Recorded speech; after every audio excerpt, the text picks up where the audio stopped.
Okay, good morning students. അടുത്ത് നമ്മൾ പറയാൻ പോകുന്നത് advantages of critical path method എന്നുള്ളൊരു തിയറി ഭാഗമാണ്. അപ്പോൾ ക്രിട്ടിക്കൽ പാത്ത് മെത്തേഡ് എന്താ നമ്മൾ പറഞ്ഞിട്ടുണ്ടായിരുന്നു, അതിൻ്റെ കുറച്ച് പ്രോബ്ലംസും നമ്മൾ ചെയ്തിട്ടുണ്ടായിരുന്നു. ഇനി ക്രിട്ടിക്കൽ പാത്ത് മെത്തേഡിൻ്റെ നേട്ടങ്ങൾ അല്ലെങ്കിൽ അഡ്വാൻറ്റേജസ് ആണ് ഇതിൽ പറയുന്നത്.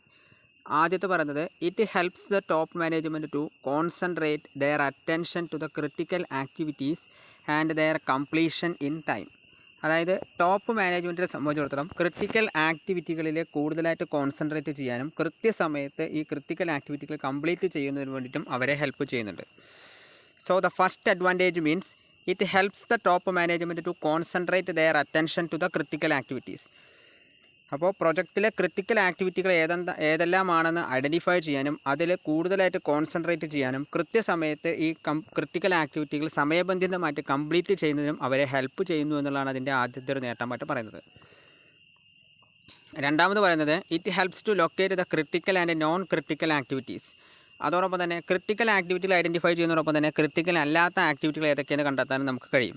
ദോ the management can transfer the resources of non critical activities into critical activities. അതുകൊണ്ട് തന്നെ നോൺ ക്രിട്ടിക്കൽ ആക്ടിവിറ്റികളുടെ ഭാഗത്തുള്ള റിസോഴ്സസിനെ ക്രിട്ടിക്കൽ ആക്ടിവിറ്റികളിലേക്ക് കൺവേർട്ട് ചെയ്യാനും അതിലൂടെ കൃത്യസമയത്ത് പ്രൊജക്റ്റ് കംപ്ലീറ്റ് ചെയ്യാനും അവർക്ക് സാധിക്കുമെന്നുള്ളതാണ് അടുത്തൊരു നേട്ടമായിട്ട് പറയുന്നത്. It helps to locate the critical and non critical activities. Critical and non critical ആക്ടിവിറ്റികളെ ലൊക്കേറ്റ് ചെയ്യാനും so the management can transfer the resources of non critical activities into critical activities.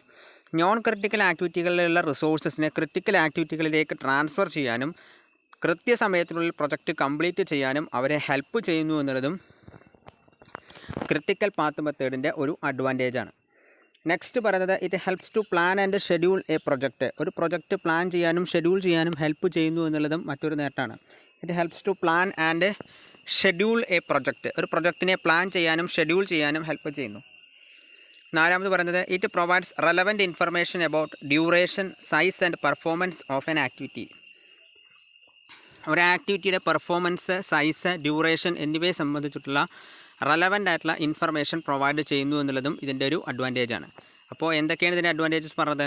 ഒന്ന് പറഞ്ഞത് it helps the top management to concentrate their attention to the critical activities and their completion in time. Critical ആക്ടിവിറ്റികളിൽ concentrate ചെയ്യാനും കൃത്യസമയത്ത് തന്നെ critical ആക്ടിവിറ്റികൾ complete ചെയ്യുന്നതിന് വേണ്ടിയിട്ടും മാനേജ്മെൻറ്റിനെ help ചെയ്യുന്നു അല്ലെങ്കിൽ ടോപ്പ് മാനേജ്മെൻറ്റിനെ സഹായിക്കുന്നു എന്നുള്ളതാണ് ആദ്യത്തെ ഒരു അഡ്വാൻറ്റേജ്. നെക്സ്റ്റ് പറയുന്നത് it helps to locate the critical and non critical activities. Critical and non critical activities identify ചെയ്യാനും so the management can transfer the resources of non critical activities into critical activities. അതുകൊണ്ട് തന്നെ non critical ആക്ടിവിറ്റികളുടെ resources critical ആക്ടിവിറ്റികളിലേക്ക് transfer ചെയ്യാനും project സമയബന്ധിതമായിട്ട് complete ചെയ്യാനും അവരെ help ചെയ്യുന്നു എന്നുള്ളതും മറ്റൊരു അഡ്വാൻറ്റേജാണ്. മൂന്നാമത് പറയുന്നത് it helps to plan and schedule the project plan ചെയ്യാനും ഷെഡ്യൂൾ ചെയ്യാനും ഹെൽപ്പ് ചെയ്യുന്നു. നാലാമത്തത് it provides relevant information about the duration, size and performance of N activity.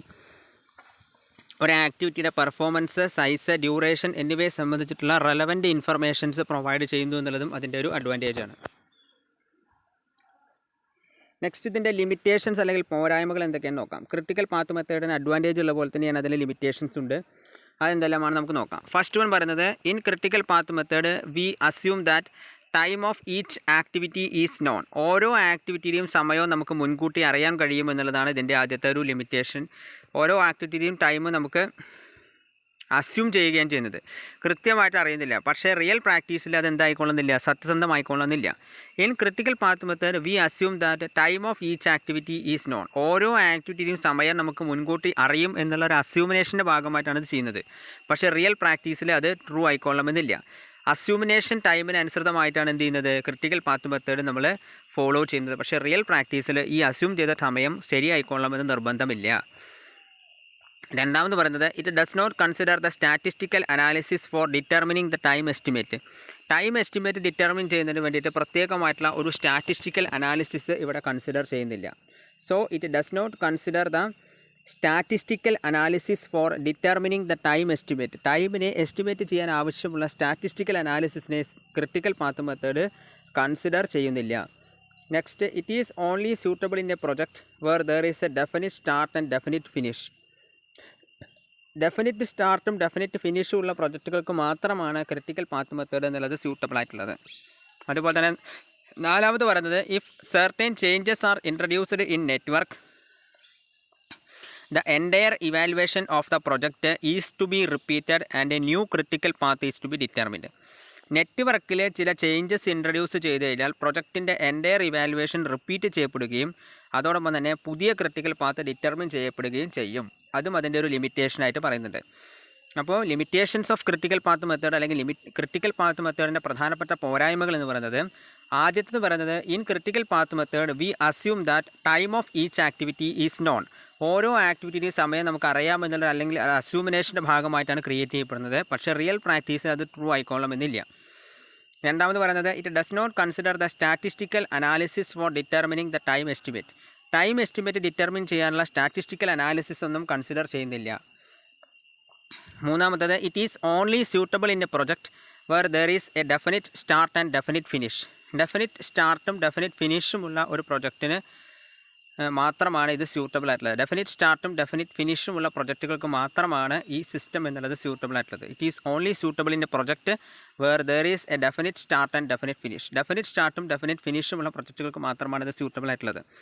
നാലാമത് പറയുന്നത് if certain changes are introduced in നെറ്റ്വർക്കിൽ ചില ചേഞ്ചസ് ഇൻട്രൊഡ്യൂസ് ചെയ്തിട്ടുണ്ടെങ്കിൽ entire evaluation of the project is to be repeated. പ്രൊജക്റ്റിൻ്റെ മുഴുവനായിട്ടുള്ള evaluation repeat ചെയ്യപ്പെടുകയും അതിൻ്റെ ഭാഗമായിട്ട് ന്യൂ ക്രിട്ടിക്കൽ പാത്ത് ഡിറ്റർമിൻ ചെയ്യപ്പെടുകയും ചെയ്യും.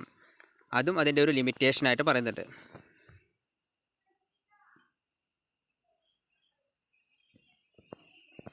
അപ്പോൾ ഇതൊക്കെയാണ് ഇതിൻ്റെ പ്രധാനപ്പെട്ട ലിമിറ്റേഷനായി പറയുന്നത്. അപ്പോൾ ഈ ലിമിറ്റേഷൻസ് ഒക്കെ ഒഴിവാക്കാൻ വേണ്ടിയിട്ടാണ് നമ്മൾ പുതിയൊരു ടെക്നിക്ക് കൊണ്ടുവന്നത്. ഇതിൻ്റെ പേരാണ് programme evaluation and review technique എന്ന് പറയുന്നത്. അപ്പോൾ ക്രിട്ടിക്കൽ പാത്ത് മെത്തേഡുമായിട്ട് ബന്ധപ്പെട്ടുള്ള എന്തെല്ലാം തടസ്സങ്ങളുണ്ടോ പ്രോബ്ലങ്ങളുണ്ടോ ഇതിനെല്ലാം ഒഴിവാക്കാൻ വേണ്ടിയിട്ട് ഡെവലപ്പ് ചെയ്തിട്ടുള്ള ഒരു പുതിയ ടെക്നിക്കാണ് program evaluation and review technique എന്ന് പറയുന്നത്. ഈ പ്രോഗ്രാം ഇവാലുവേഷൻ ആൻഡ് റിവ്യൂ ടെക്നിക്കിൻ്റെ അപ്ലിക്കേഷൻ എന്താണെന്ന് മാത്രമാണ് ഇതിൽ പറയുന്നത്. അപ്പോൾ application of program evaluation review technique എന്താണെന്ന് നോക്കാം. It can be used in the construction industry, particularly in the building of large structures. അതായത് ലാർജ് സ്ട്രക്ചറുള്ള ബിൽഡിങ്ങുകളുടെ കൺസ്ട്രക്ഷനിലും അതുപോലെ തന്നെ കൺസ്ട്രക്ഷൻ ഇൻഡസ്ട്രികളിലുമാണ് ഈ PERT എന്നുള്ള ടെക്നിക്ക് പൊതുവെ ഉപയോഗിക്കാറ്. It can be used in the construction industry, particularly in the building of large structures. Large സ്ട്രക്ചറുകളുള്ള ബിൽഡിങ്ങുകളിലോ അല്ലെങ്കിൽ കൺസ്ട്രക്ഷൻ ഇൻഡസ്ട്രികളിലാണ് ഇത് ഉപയോഗിക്കാറ്. It is helpful in scheduling government and commercial aircraft. Government and commercial എയർക്രാഫ്റ്റുകളുടെ ഷെഡ്യൂളിങ്ങിനും അതുപോലെ തന്നെ installing fixed assets and plant layout. Fixed അസറ്റുകളും പ്ലാന്റ് ലേഔട്ടുകളും ഇൻസ്റ്റാൾ ചെയ്യാനും ഇത് ഹെൽപ്ഫുള്ളാണ്.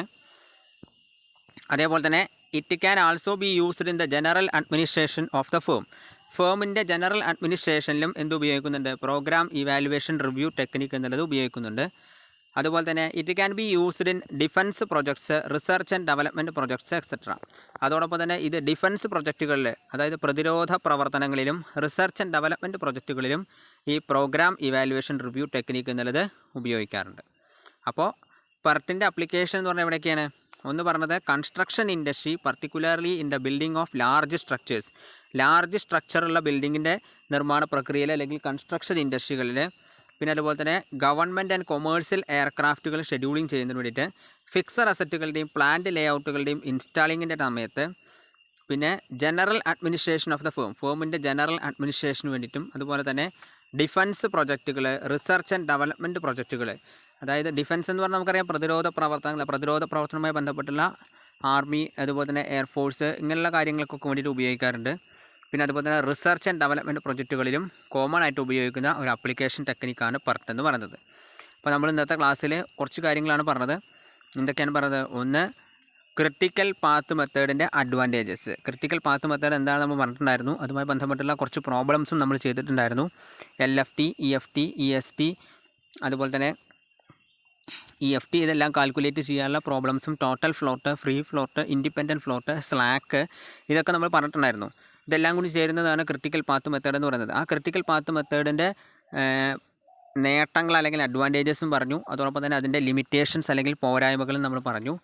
ആ പോരായ്മകളെയും അല്ലെങ്കിൽ അതിൻ്റെ ദോഷങ്ങളെ മറികടക്കാൻ വേണ്ടി കൊണ്ടുവന്നിട്ടുള്ള ഒരു പുതിയ ടെക്നിക്കാണ് പ്രോഗ്രാം ഇവാലുവേഷൻ റിവ്യൂ ടെക്നിക്ക് എന്ന് പറയുന്നത്. അതിൻ്റെ അപ്ലിക്കേഷൻസ് എവിടെയെല്ലാമാണെന്നാണ് നമ്മളിപ്പോൾ പറഞ്ഞത്. Aircraft, installing fixed assets and plant layout, defence projects, research and development എന്നീ മേഖലകളിലാണ് ഇത് പ്രധാനമായിട്ടും ഉപയോഗിക്കുന്നത്. അപ്പോൾ എല്ലാവരും ഈ ഭാഗത്തിൻ്റെ വീഡിയോ ത്രൂ ഔട്ട് കാണും. Okay, thank you.